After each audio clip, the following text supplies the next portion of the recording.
money is an important part of life, but at what price? So money also, it has an impact. So we all want to make money. So for some of us, we may think, I want to earn money because I want to make the life of my parents comfortable. For some, they may think, for the siblings. For some, I want to make money because I want to make it comfortable for my children. So till the perspective is like that and the way you make the money is right. Now, I don't have any problem with it because different people get motivated with different things.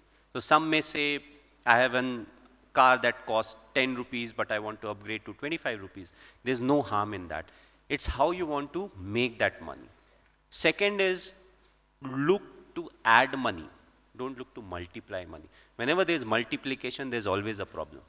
So try to add, if it's changing you as a human, then it's not worth it. Influencers, सुन रहे हो?